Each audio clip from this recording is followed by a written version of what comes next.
Welcome back to another video this week. We're doing another scrap metal project. Due to the title of this video, I feel like I need to make a disclaimer because nobody asked me to make this for this particular streamer, one of the many that I watch on a regular basis. I was simply in their chat one day and I asked for a PO box if they do any fan mail because I have some scrap metal and been wanting to do more projects like this. So this is an excuse to continue to sharpen my skills and make content and do what I love doing. And of course, everything in life starts with a small thing. So before you can make it a really big thing, and this is what we're starting with. This is obviously a rough draft. This video is going to be the process of, making this super detailed, as nice as we possibly can by hand, because I don't have any CNC machines or laser cutters or anything super fancy, but I have a lot of knowledge and skill, and I'm pretty decent with an angle grinder. But I'm not too sure how well you guys can see that on camera. I'm gonna do some close-up shots here in a second while I make all the lines and everything like that straight. But this is the rough draft that I started with.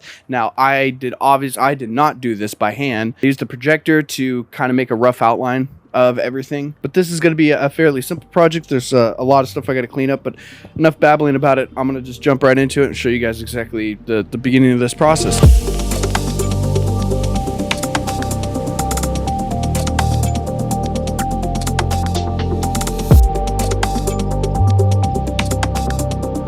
Alright, so this project can actually be completed with just a bunch of basic tools. Like I said, I do all this by hand, and I just used all your common tools: angle grinder, speed square, a ruler.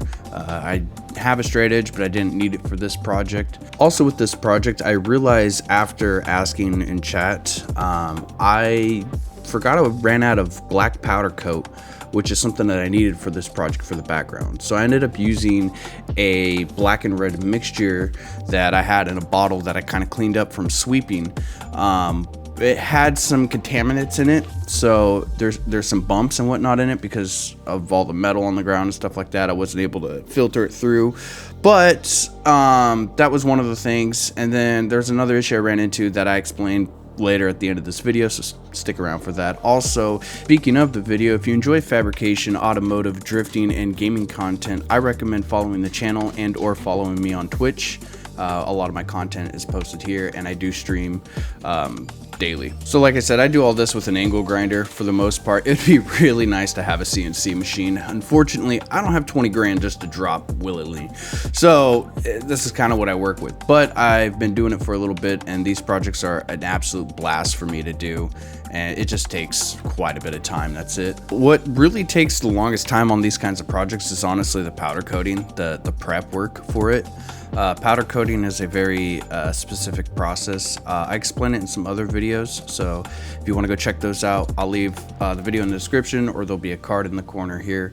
But what I essentially have to do is sand down the metal, is because it creates a better, I guess, sticking surface for the powder to seat, rather than like a polished soft surface, which you'll see here in just a second. I had to switch out my sandpaper, and I'm using an 80 grit for this. I'm really trying to take it down as much as I can. And you'll see the difference here in a second. If you look at the W, it looks a little more rough than a polished finish like the Z does. That's essentially it. Now, I didn't show the process of powder coating in this video. I did in my labs video, but that's mainly because I just didn't want to risk destroying my camera, because it was a mess the last time. But I do show kind of the process of how I clean everything out, and then you'll just kind of see me rock out here for a minute because I was listening to some bangers. I think I was listening to Blink 182. I don't remember, but yeah, this is a really simple process. Like I said, the prep work in this is a huge pain in the ass. So I tape everything off with a high temp silicone tape.